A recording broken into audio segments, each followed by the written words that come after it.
बिस्मिल्लाहिर्रहमानिर्रहीम। बच्चों, आज हम लिमिट ऑफ अ फंक्शन पे बात करेंगे। इसका मतलब क्या होता है और इसको इवेल्युएट कैसे करते हैं, इसका कुछ थ्योरम्स पे बात करेंगे हम। देखें, लिमिट का असल में मतलब है अप्रोच। अगर हम कहते हैं कि x अप्रोचेस टू ज़ीरो, इसका क्या मतलब है? इसका मतलब बिल्कुल ये नहीं है कि x इक्वल टू ज़ीरो होगा। देखें, फ़र्ज़ करें हमारे पास एक सीक्वेंस है इस तरह से 1, 1/2, 1/4, 1/8, 1/16। तो इस सीक्वेंस को हम इस तरह से भी देखते हैं, ये हमें यानी इस 1 को 1 लिख दिया, 1/2 को 1/2 की पावर 1 लिख दिया, और 1/4 को 1/2 की पावर 2 लिख दिया, और टू सो ऑन चल रहा है। अब टू सो ऑन हम जितना भी आगे जाते रहें, जैसे जैसे हम आगे की तरफ बढ़ रहे हैं, हमारा नंबर छोटा हो रहा है। 1, 1/2, 0.5, 1/4, ये और छोटा हो गया, 1/8 और छोटा हो गया, 1/16 और छोटा हो रहा है, और अप टू सो ऑन। अब ये नंबर कभी नेगेटिव तो हो नहीं सकता। 1/16 करें, आगे 1/32 आ जाएगा, आगे 1/64 आ जाएगा, 1/128 अप टू सो ऑन। तो बच्चों, ये कभी भी नेगेटिव नंबर नहीं बन सकता, लेकिन ये अप्रोच कर रहा है किसको? ये बढ़ रहा है किसकी तरफ? ज़ीरो की तरफ बढ़ रहा है। 1/32, फिर 1/64, up to 1/512, 1/1024 up to so on. ये चल रहा है और ये बढ़ रहा है किसकी तरफ? ज़ीरो की तरफ। यानी ये सीक्वेंस जो है ये ज़ीरो की तरफ बढ़ रही है, अप्रोच कर रही है ज़ीरो को।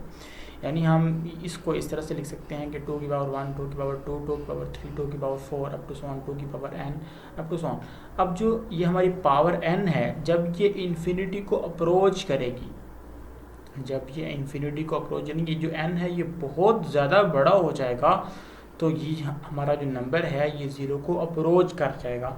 नॉट इक्वल टू ज़ीरो, मैं दोबारा आपको कह रहा हूँ कि ये इक्वल टू ज़ीरो नहीं होगा, ये ज़ीरो को अप्रोच कर जाएगा। इतनी बात आपको क्लियर होनी चाहिए।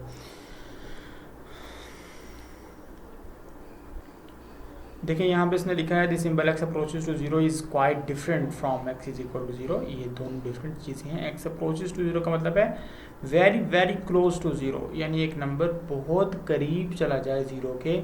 जैसे हम कह सकते हैं कि 0.000005, तो ये नंबर जो है ये बहुत करीब है ज़ीरो के। इसी तरह अगर हम ज़ीरो के बाद 1000 ज़ीरो लगाएं और उसके बाद 25 लगाएं, तो ये नंबर ज़ीरो तो नहीं है, लेकिन ये नंबर ज़ीरो के बहुत ज़्यादा करीब है। तो ऐसे नंबर को हम बोलते हैं कि ये अप्रोच कर रहा है ज़ीरो को, एक या टेंड्स कर रहा है। ये एक्स जो है ये टेंड करता है ज़ीरो को, एक्सटेंड्स टू ज़ीरो भी इसको बोलते हैं। और दोनों में डिफरेंट है। एक्स अप्रोचेस टू जीरो में बताया मैंने आपको क्या मतलब है, और x is equal to zero का मतलब है x is actually zero, x is zero के इक्वल है। ये दोनों डिफरेंट चीज़ें हैं। यहाँ पे अप्रोच हो रही होती है, करीब हो रहा होता है कोई नंबर किसी नंबर के। जैसे यहाँ पे देखें बच्चों, हमारे पास 1 है, 1, 10, 100, 1000, 10,000 अप टू सो ऑन। तो इसको तो हम ऐसे भी लिख सकते हैं। अब जैसे जैसे हम पावर बढ़ाते जाएंगे, हमारा नंबर बड़ा होता जाएगा, तो हम ये कहते हैं कि जब हमारी पावर अप्रोच करेगी इन्फिनिटी को, ठीक है, जब हमारी पावर ये जो n है, जब ये अप्रोच करेगा इन्फिनिटी को, तो हमारा नंबर क्या बन जाएगा? हमारा नंबर इन्फिनिटी बन जाएगा, बहुत बड़ा हो जाएगा। इसलिए हम कहते हैं कि हमारा नंबर जो है वो ग्रेजुअली किसको अप्रोच कर रहा है? इन्फिनिटी को अप्रोच कर रहा है। एक्स अप्रोचेस टू इन्फिनिटी, करीब होता जा रहा है इन्फिनिटी के। तो जिस नंबर के हमारा नंबर करीब होता जाए उसको हम लिमिट कह देते हैं कि ये हमारे इस सीक्वेंस की लिमिट है। देखें, इस सीक्वेंस के अंदर इसकी लिमिट क्या होगी? इसकी लिमिट फाइंड आउट करेंगे तो at x approaches to infinity, n approaches to infinity, इस सीक्वेंस की लिमिट आपके पास क्या आ जाएगी? इन्फिनिटी आ जाएगी, क्योंकि ये सीक्वेंस इन्फिनिटी को अप्रोच कर रही है। इसी तरह एक्स अप्रोचेस टू, चलें हम इसको एक फिगर से देखते हैं। ग्राफिकल बात हम इस पर बाद में करेंगे। तो यहाँ पे देखें, ये आपके पास कुछ फिगर्स हैं। यहाँ पे आपके पास एक सर्कल आपको नज़र आ रहा है, ये एक सर्कल है, और इसके अंदर ये आपको एक स्क्वायर नज़र आ रहा है बच्चों, ये आपको एक स्क्वायर नज़र आ रहा है, और ये एक यूनिट सर्कल है, ये एक यूनिट सर्कल है। इसके अंदर जो आपको स्क्वायर नज़र आ रहा है बच्चों, तो जो इसके अंदर आप लोग देखें कि ये आपके पास एक सर्कल है और ये स्क्वायर है। तो सर्कल का एरिया हमारे पास, ये यूनिट सर्कल है, देखें इसका रेडियस 1 यूनिट है, यूनिट सर्कल है ये। तो जो बच्चों अगर हम इसका एरिया फाइंड आउट करें तो वो क्या होता है, पाई आर स्क्वायर। तो पाई, तो इसका एरिया फिर हमारे पास क्या होगा, पाई आर स्क्वायर। तो आर तो यहाँ पे 1 है, तो पाई इंटू 1 का स्क्वायर, तो क्या एरिया आ जाएगा इसका, पाई आ जाएगा। लेकिन जो स्क्वायर आपको नज़र आ रहा है, ये जो स्क्वायर आपको नज़र आ रहा है, तो इसका एरिया कितना होगा, इसका इसकी एक साइड जो है ये स्क्वायर रूट 2 है, तो इसको इसकी लेंथ को इसकी विड्थ से मल्टीप्लाई करें, square root 2 into square root 2, तो क्या आ जाएगा, 2 आ जाएगा। और पाई की वैल्यू क्या होती है, 3.142 समथिंग। तो ये अभी डिफरेंस मौजूद है यहाँ पे, इसका एरिया 2 है, 2 यूनिट्स है, और हमारे जो सर्कल है इसका एरिया है 3.142। और ये जो जगह है, ये जो हमारे पास प्लेस है, इसमें डिफरेंस आ रहा है अभी तक।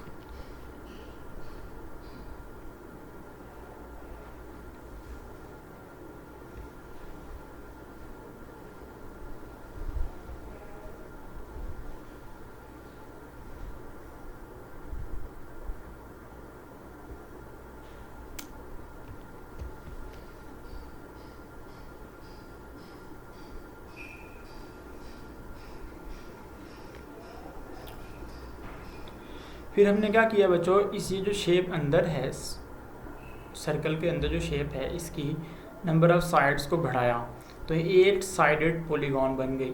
यानी यहाँ पे 4 साइड्स थी, तो हमने इसकी 8 साइड्स कर दी। तो आप देख रहे हैं कि ये जो डिफरेंस था, जो एरिया में डिफरेंस था, यानी जो हमारे पास स्क्वायर है उसका एरिया तो ये वाला है, और जो सर्कल है उसका एरिया ये सारा था, सारा। तो डिफरेंस क्या था, ये वाली जो जगह हैं, ये वाली, ये डिफरेंस था। तो जब हमने इसकी साइड्स बढ़ा दी तो देखें डिफरेंस कम हो गया है, डिफरेंस कम हो गया है। अब जब आप इसका आप एरिया फाइंड करेंगे बच्चों, तो ये आपके पास आ जाएगा, by setting the arcs between the words of square we get an inscribed 8 sided polygon, और उसका एरिया फाइंड आउट करेंगे तो वो क्या आ जाएगा, 2 स्क्वायर रूट 2। ठीक है, अब इसको आप इवैल्यूएट करें तो इसमें और इसमें डिफरेंस कम रह गया। इसी तरह अगर हम 16 साइड्स कर देंगे, इसकी साइड्स और बढ़ा देंगे और फिर इनको ज्वाइन करेंगे, तो अब देखें आप डिफरेंस जो है वो और कम रह गया है। ये जो अंदर हमारे पास पॉलीगॉन है और अंदर और उसके बाद बच्चों जो हमारे पास सर्कल है, इनके दरमियान डिफरेंस और कम रह गया है। और ये आपके पास इनका एरिया आप कैसे फाइंड आउट करेंगे, ये आपके पास ट्रायंगल्स हैं, ट्रायंगल्स के एरिया को आप उतनी, यानी 8 है यहाँ पे, तो 8 से मल्टीप्लाई कर देंगे, और यहाँ पे 16 तो 16 से मल्टीप्लाई कर देंगे। पर अभी आप लोग ये समझें कि एरिया जो हमें फाइंड करके दिया जा रहा है उसमें डिफरेंस कैसे कम होता जा रहा है। अब देखें जो 16 साइडेड पॉलीगॉन है उसका एरिया आपके पास आ गया 3.061। तो पहले देखें इधर तो हमारे पास कितना ज़्यादा डिफरेंस था, 1.142 यूनिट्स का डिफरेंस था, यहाँ पर 2 इसका एरिया था और सर्कल का एरिया 3.142 था, तो डिफरेंस काफ़ी था। लेकिन जैसे जैसे हम नंबर ऑफ़ साइड्स बढ़ा रहे हैं, हमारा एरिया में डिफरेंस कम होता जा रहा है। तो यहाँ पे क्या आ गया बच्चों, देखें इसका एरिया 3.061 आ गया है, और हमारे सर्कल का जो एरिया है वो 3.142। अब हम जब 32 साइड्स करेंगे तो और कम हो जाएगा डिफरेंस, और अगर हम 64 साइड्स करेंगे तो और कम हो जाएगा। तो इसका मतलब ये होगा कि जैसे जैसे हम नंबर ऑफ़ साइड्स को बढ़ाते जा रहे हैं, हमारा जो पॉलीगॉन का एरिया है वो सर्कल के एरिया को अप्रोच कर रहा है। देखें area of inscribed polygon is approaching to area of circle, area of circle के करीब होता जा रहा है as n approaches to infinity. ठीक है, तो इसका मतलब ये होगा कि area of circle of unit radius वो कितना होता है, पाई होता है। तो ये जो हमारे पास पॉलीगॉन होती है इसका एरिया चूँकि अप्रोच करता जा रहा है इसी सर्कल के एरिया को, इसका मतलब है हम लिखेंगे अप्रोचिंग वैल्यू, अप्रोच कर रहा है 3.142 को। न्यूमेरिकल अप्रोच की बात करते हैं बच्चों, हम इस लिमिट को न्यूमेरिकल अप्रोच के ज़रिए भी समझते हैं। फर्ज करें हमारे पास एक फंक्शन है f of x = x³, ये हमारे पास बच्चों एक फंक्शन है। इसमें इस फंक्शन के अंदर हम x की वैल्यू को 2 के करीब लाते हैं, इस फंक्शन के अंदर हम x की वैल्यू को 2 के करीब लाते हैं, और देखते हैं कि हमारे फंक्शन पे क्या असर पड़ रहा है। हम यहाँ पे बोर्ड पे चलते हैं, देखते हैं।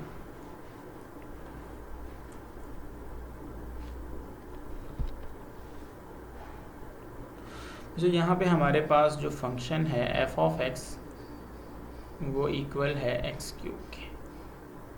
हमने क्या करना है, नंबर लाइन के ऊपर, ये हमारे पास नंबर लाइन आ गई। नंबर लाइन में हमारे पास यहाँ पे 0 होगा, यहाँ पे 1 होगा, यहाँ पे 2 होगा, यहाँ पे 3 है and up to so on, और यहाँ पे -1 और यहाँ पे -2 and up to so on चल रहा है। हम यहाँ पे देखना चाहते हैं कि अगर हम x की वैल्यूज़ को 2 के करीब लाएं, यहाँ पे 2 है तो 2 के करीब हम कैसे कैसे आ सकते हैं बच्चों, ये आपके पास यहाँ पे 2 है तो हम 2 के करीब लेफ़्ट साइड से भी आ सकते हैं, यानी हमारी जो x की वैल्यू है, जो इनपुट है वो तो रियल नंबर से आएगी, और रियल नंबर्स हमारे डोमेन में शामिल हैं, आपको इस बार इसको देख के लग रहा होगा, नज़र आ रहा होगा।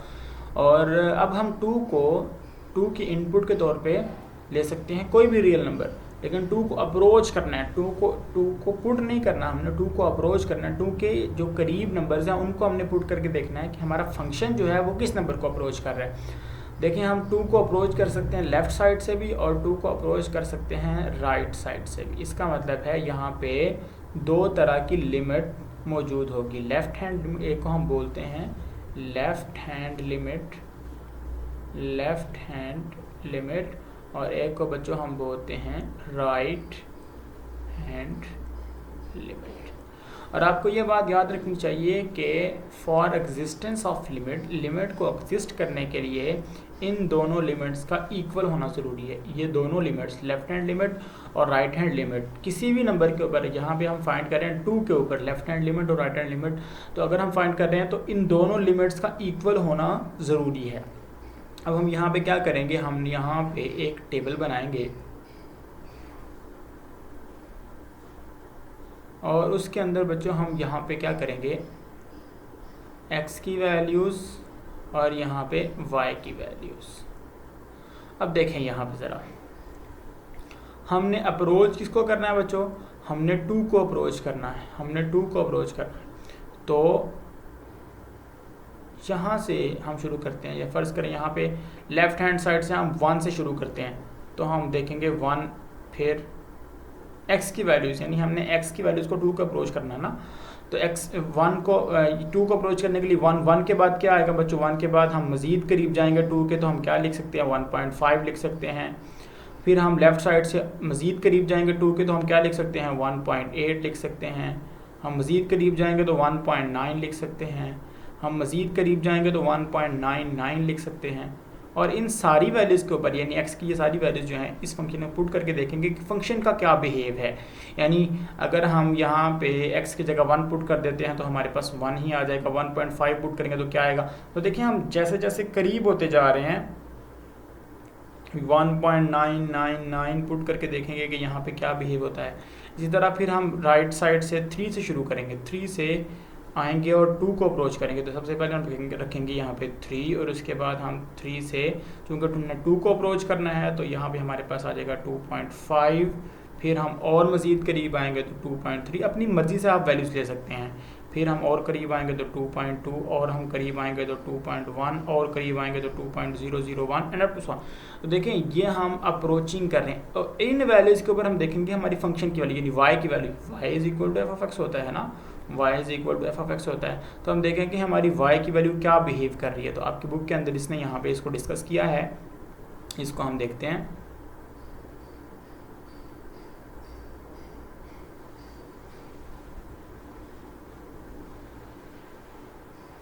तो ये देखें यहाँ पे टेबल बना हुआ है,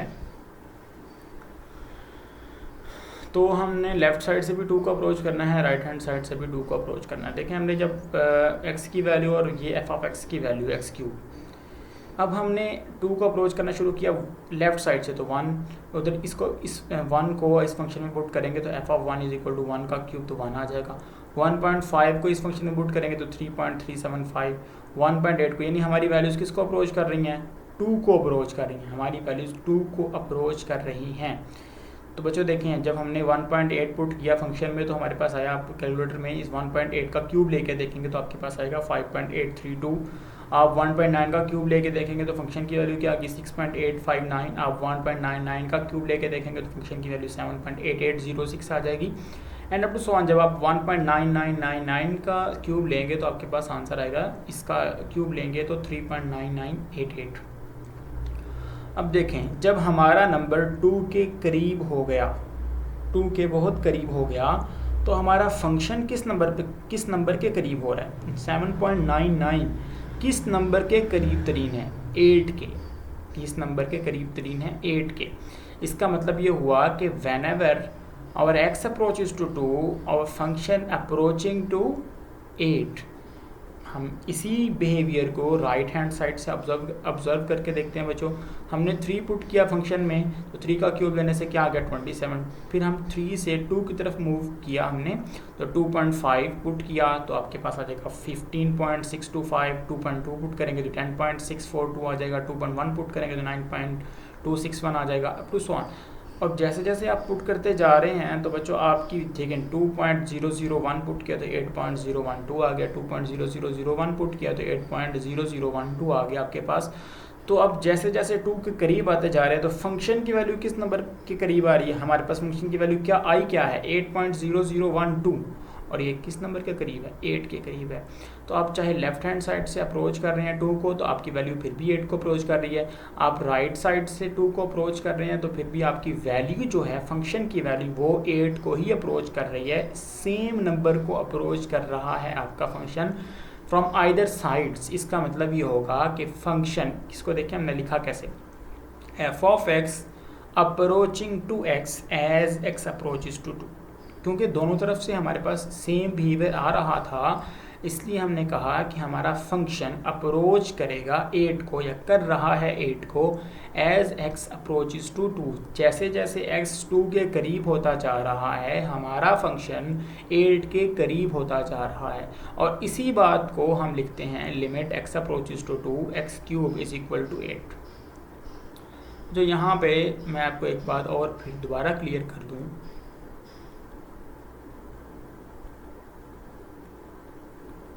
अगर आपके पास ये लिखा आता है ना, limit x approaches to a f of x is equal to l, ये हमारे पास लिमिट लिखने का एक मेथड है।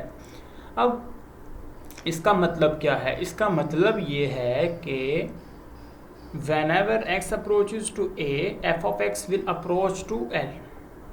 जैसे ये हमने पढ़ा कि f of x will approach to L not equal to L. ये इक्वालिटी लिमिट की डेफिनेशन के लिए हमने खुद यूज़ की है,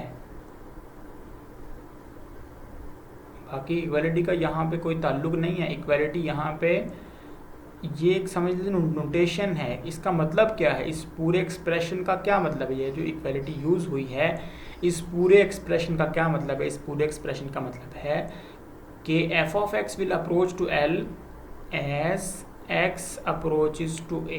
जैसे अभी हमने हमारे पास क्या हमने ऑब्जर्व किया कि when our x approaches to 2 our function, जो कि क्या था x क्यूब था, will approach to 8 not equal to 8, will not equal to 8, will approach to 8। लेकिन ये लिखने का एक तरीका है जिसको हम इस तरह से लिखेंगे, ये आपको क्लियर होनी चाहिए बात।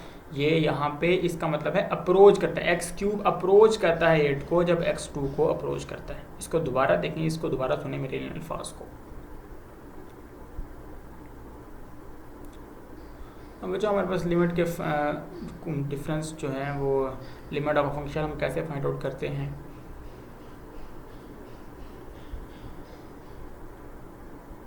ये मैंने आपको बता दिया, limit of f of x as x approaches to a is L. इसका मतलब क्या है? Limit x approaches to f of x is equal to L. इसका मतलब ये है कि फंक्शन की लिमिट एल है as x approaches to a. और ये लिमिट हम कैसे फाइंड आउट करते हैं? देखें, फ़र्ज़ करें हमारे पास 2 फंक्शन है, एक एफ ऑफ एक्स है, एक जी ऑफ एक्स है। तो फंक्शन एफ ऑफ एक्स की लिमिट ए पे कितनी है बच्चों? एल। और फंक्शन जी ऑफ एक्स की लिमिट ए पे, यानी व्हेन एक्स अप्रोचेस टू ए, जो जी एक्स है उसकी लिमिट है एम। अब हमारे पास कुछ इसके थ्योरम्स हैं जो आप लोगों ने याद रखने हैं। फर्ज करें अब जो दो फंक्शन ऐड हो रहे हैं उनके ऊपर हम लिमिट अप्लाई करते हैं, तो वो लिमिट दोनों पे अलग अलग अप्लाई हो जाएगी, याद रखना आपने, दोनों पे अलग अलग अप्लाई हो जाएगी। फिर इसकी लिमिट क्या थी, एल थी, और इसकी लिमिट क्या थी, एम, तो एल प्लस एम इसका आंसर आ जाएगा बच्चों। इसी तरह आपने ये बात भी याद रखनी है कि जब हमारे पास डिफरेंस हो रहा हो दो फंक्शंस का और उनके ऊपर लिमिट अप्लाई हो, तो फिर भी फंक्शन की जो लिमिट है वो दोनों पे अलग अलग अप्लाई हो जाएगी और हमारे पास बच्चों आंसर आ जाएगा इस तरह से। देखिए यहाँ पे limit x approaches to 3 x minus 5 है, तो limit x approaches to 3 x पे भी अप्लाई हो गई, minus limit x approaches to 3 5 पे भी अप्लाई हो गई। अब हम जब अप्लाई करते हैं लिमिट को, तो अगर हमारे पास पोलिनोमियल हो, देखें ये जो x माइनस 5 है ये पोलिनोमियल है, x minus 5 is a polynomial, तो हम डायरेक्ट लिमिट को पुट कर देते हैं फंक्शन में, यानी जहाँ जहाँ पे x है वहाँ पे 3 को पुट कर देंगे तो हमें लिमिट मिल जाएगी। तो x की जगह 3 पुट किया तो 3 माइनस 5 इज इक्वल टू -2। ये तो स्टेप समझाने के लिए किया गया कि हम इस तरह से अलग अलग कर देते हैं। लिमिट एक्स अप्रोचेज 3 एक्स पे अलग कर दी और लिमिट एक्स अप्रोचेज टू 3 5 पे अलग कर दी। अब x की जगह तो हम 3 पुट कर देंगे तो 3, तो 5 को तो कोई असर नहीं होगा क्योंकि ये तो कांस्टेंट है, तो 5 का 5 ही रहेगा। लिमिट x है ही नहीं तो पुट कहाँ करेंगे, तो 3 माइनस 5 इज इक्वल टू -2 बचवा जाएगा। इस तरह अगर हमारे पास फंक्शन के साथ कोई कांस्टेंट नंबर मल्टीप्लाई हो रहा हो तो और सारे के ऊपर लिमिट हमारे पास अप्लाई हो रही है, तो हम क्या करेंगे, हम कांस्टेंट को बाहर निकाल देंगे, कांस्टेंट को बाहर निकाल देंगे और लिमिट अप्लाई कर देंगे सिर्फ फंक्शन के ऊपर। और फंक्शन की लिमिट क्या थी, एल और के एल, हमारे पास आंसर आ गया। जैसे बच्चों हमारे पास 3x है तो 3 को बाहर निकाल दिया, x पे लिमिट अप्लाई कर दी, x अप्रोचेज टू 2, x क्योंकि पोलिनोमियल है डायरेक्ट लिमिट पुट की, जहाँ पे x था वहाँ पे 2 रखा। और ये आपको बताऊंगा कि आगे जाके क्या मसले होते हैं, अगर पोलिनोमियल ना हो तो उनको फिर हम किस तरह से डील करते हैं, ये आगे जाके हम डिस्कस करेंगे। तो 3 इंटू 2 इज इक्वल टू 6 आ गया बच्चों। इस तरह फंक्शन मल्टीप्लाई हो रहे हैं तो अलग अलग लिमिट अप्लाई करेंगे। फंक्शन डिवाइड कर रहे हैं एक दूसरे को, function f of x over g of x जो है बच्चों इस तरह से अगर आ रहा हो तो हम लिमिट दोनों के ऊपर अलग अलग अप्लाई कर देंगे।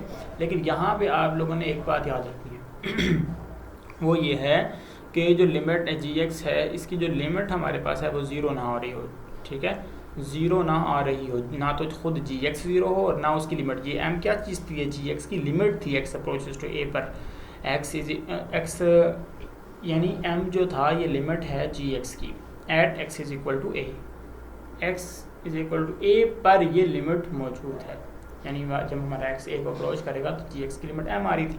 तो ना तो जी एक्स को ज़ीरो होना चाहिए ना उसकी लिमिट को फाइंड करने के बाद लिमिट को ज़ीरो होना चाहिए, क्योंकि अगर नीचे ज़ीरो बन गया तो समथिंग ओवर ज़ीरो अनडिफाइंड, तो हम अनडिफाइंड तो करना नहीं चाहते। इसका मतलब ये होगा कि हम इस तरह से अलग अलग उस वक्त कर सकेंगे जब हमारे पास ना तो खुद जी एक्स ज़ीरो होगा और ना उसकी लिमिट ज़ीरो होगी।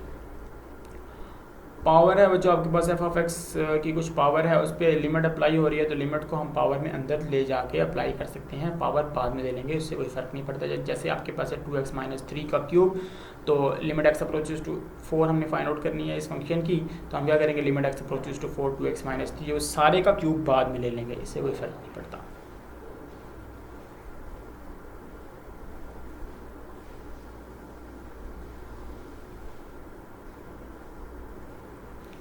अच्छा, अब यहाँ पे मैं बात कर रहा था पोलिनोमियल की। पोलिनोमियल देखें, ये आपके पास एक पोलिनोमियल है, मैं बात कर चुका हूँ एफएससी के अंदर पार्ट 1 में, an x to the power n, an minus 1 x to the power n minus 1, ये सारे हमारे पास ये एक्सप्रेशन है। ये आपके पास एक बच्चों पोलिनोमियल फंक्शन है, अगर इक्वल टू 0 होगा तो पोलिनोमियल इक्वेशन होगी। अगर ये खाली ये वाला एक्सप्रेशन लिखा आपको नज़र आ रहा हो, सिर्फ आपको ये वाला एक्सप्रेशन नज़र आ रहा हो लिखा, और बच्चों अगर हमारे पास ये इक्वल टू 0 ना हो, सिर्फ ये वाला एक्सप्रेशन हो आपके पास, ये वाला एक्सप्रेशन, तो इसको हम बोलते थे पोलिनोमियल एक्सप्रेशन। और इस तरह का आपके पास आ गया, अगर फंक्शन आ गया है तो इस पर लिमिट अप्लाई करेंगे तो हम डायरेक्ट क्या करेंगे, जहाँ जहाँ पे एक्स होगा वहाँ पे लिमिट की जो वैल्यू है वो रख देंगे, यानी एक्स अप्रोचेज टू सी है तो सी को हम एक्स की जगह पुट कर देंगे और उसको सिंप्लीफाई करके उसका आंसर फाइंड आउट करेंगे। हम चलते हैं एक्सरसाइज के ऊपर।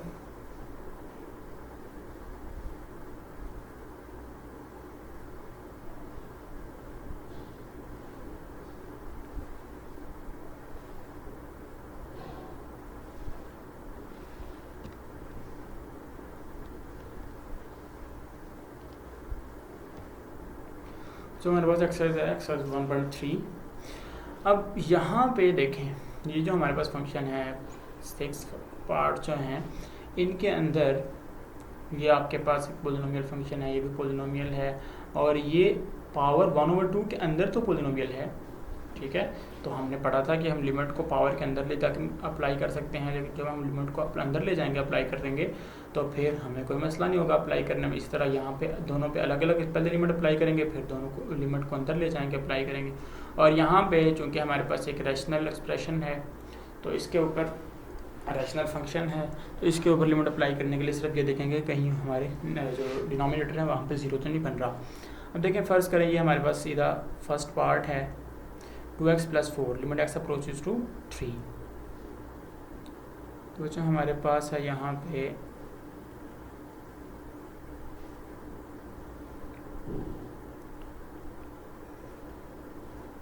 Exercise 1.3 first part limit x approaches to 3 2x + 4। तो हमने क्या किया है, दोनों देखें ये ऐड हो रहे हैं तो इन दोनों के ऊपर लिमिट अलग अलग अप्लाई कर रहे हैं। लिमिट x अप्रोचेस टू 3 और यहाँ पे बच्चा हमारे पास 2x आ जाएगा plus limit x approaches to 3 और 4 पे भी अप्लाई कर दिया। अब यहाँ पे देखिए कांस्टेंट मल्टीप्लाई हो रहा है तो उसको अलग कर लें, 2 limit x approaches to 3x plus इस पर लिमिट अप्लाई करेंगे तो बच्चों हमारे पास इसको ऐसे भी लिख देते हैं लिमिट x अप्रोचेस टू 3 4 पे अप्लाई हो रही है और 2 और यहाँ पे लिमिट अप्लाई करने जहाँ पे x है वहाँ पे 3 आ जाएगा तो इंटू 3 + 4 तो 2 3 6 + 4 = 10। ये मैंने पहला क्वेश्चन किया इसलिए मैंने इसको आपको एक्सप्लेन करके लिख के दिया। अदरवाइज हम डायरेक्ट इसको कर सकते हैं = जब हम लिमिट अप्लाई करेंगे यहाँ पे तो क्या लिखेंगे = 2 × 3 + 4 = 6 + 4 = 10। इस तरह से डायरेक्ट हम कर सकते हैं, पोलिनोमियल है।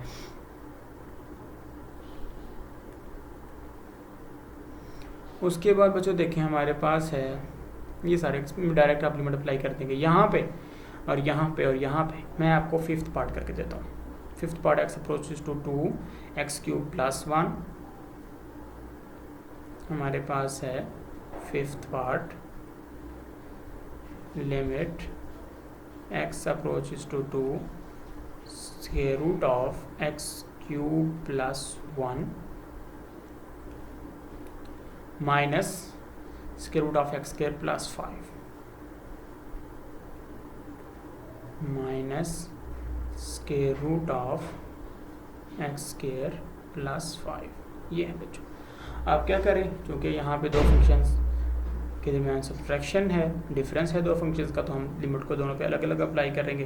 तो यहाँ से हमारे पास आ जाएगा limit x approaches to 2 √x³ + 1 minus limit x approaches to 2 √x² + 5।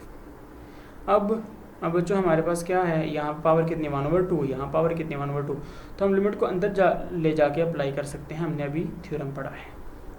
हम क्या कर सकते हैं, स्क्वायर रूट के अंदर लिख लेंगे limit x approaches to 2x³ + 1 minus limit x approaches to 2x² + 5।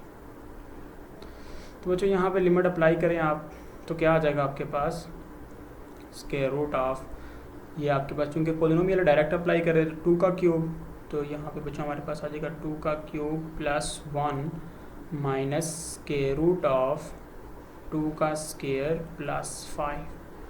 तो ये क्या आ जाएगा, 2³ कितना होता है 8 + 1 माइनस √4 + 5 = 9 का स्क्वायर रूट करेंगे तो 3 माइनस ये भी 3 = 0। तो बच्चों हमारे पास ये आंसर आ गया। तो इस तरह से आपने ये क्वेश्चंस इवेल्यूएट करने हैं।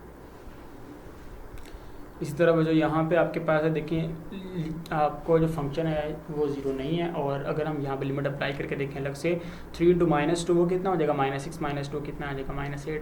तो -6 इज़ नॉट इक्वल टू 0। इसका मतलब ये है कि जो नीचे वाला फंक्शन है उसकी लिमिट 0 नहीं है। तो इसका मतलब ये होगा कि हम दोनों के ऊपर अलग अलग इन दोनों के ऊपर अलग अलग से लिमिट अप्लाई कर सकते हैं, दोनों पे अलग, ऊपर अलग नीचे अलग लिमिट अप्लाई करेंगे और जो आंसर आएगा वो हमारा लिमिट का आंसर होगा। तो बच्चों इसके 6th पार्ट आपने कर लेने हैं, नेक्स्ट हम इंशाल्लाह कल डिस्कस करेंगे। अल्लाह हाफिज़।